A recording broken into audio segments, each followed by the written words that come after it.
I have to leave the hotel this morning. It's February the 8th, I think. Just made some coffee. It is too hot to drink.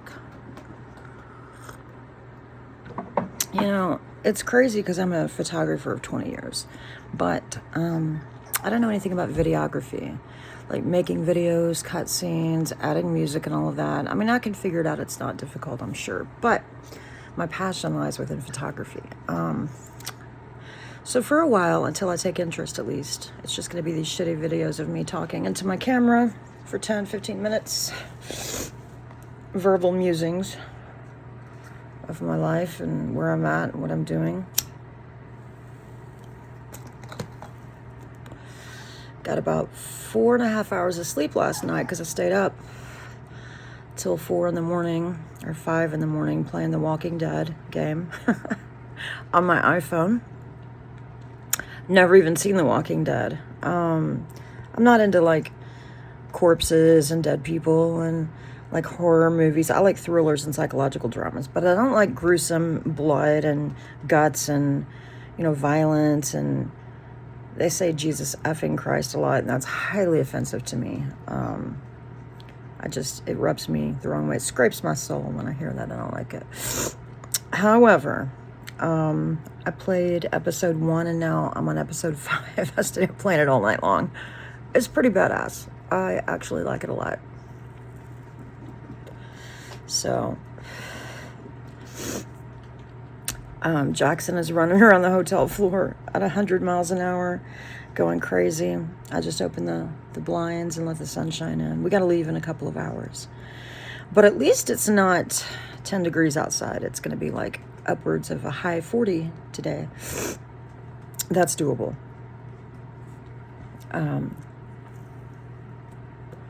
Still in Indiana. Just rolled in from Tybee Island a week ago, or actually about 4 days ago. I'm clearly not awake yet. I've only had one sip of coffee because it's too hot to drink. Sometimes I wonder why people like me just throw up bullshit onto the internet, as far as like just talking about nothing, it seems, and just whatever. Here's my day, blah, Is it because we want to be seen or heard? Maybe. I'm a psychologist, an addiction counselor, a mental health therapist, but a psychologist, and specializing in form-based trauma, childhood trauma especially, and just a lot of domestic violence for women and men. But I muse in these things, I ponder why we do what we do as human beings. And I remember walking in one day when I was I was a teenager, and I walked into the trailer. My dad was an alcoholic. He was alone, but he was videotaping himself on an actual VCR video camera,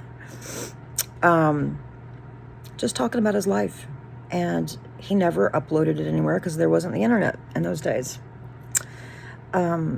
And I thought about that over the years after he died. And I was like, and he's been gone 19 years now. I'm like, why did he do that? He wanted to leave something behind. Something to say that I was here. I was here.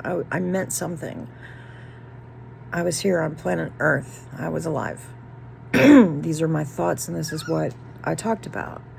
And he was talking about himself and when he was younger and different things.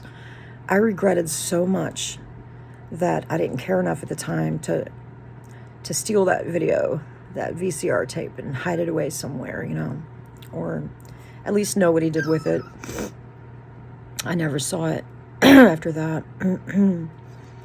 But I find it very interesting that he did the same thing that many of us do today. We just upload bits and pieces of ourselves into the world, to the internet, Maybe we can make a connection. Maybe we can connect with somebody, make somebody's life a little different, maybe change somebody's life with something, fundamentally phenomenal or sensational, or, even just helpful in a little way. But these are the things I think about, obviously, when I've had not a lot of sleep early in the morning. It's going on 9, I guess. Jackson and I are going to head out back into the SUV, our Kia Sorento, and out into the world to have our day. I don't have much more to say other than just a small update. I might update things every day.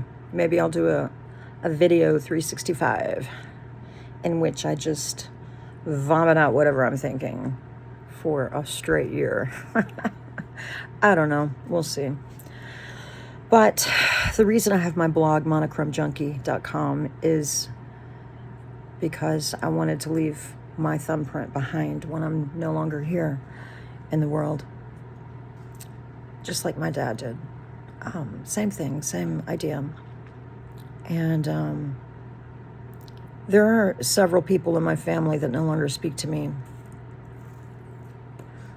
I would love to say it's my fault, but it's not. I stood on that bridge of forgiveness for 14 years straight with my sister, wanting her to meet me there. I sent her chocolates on Mother's Day anonymously. I wrote her a love letter. I let her know I loved her in many ways.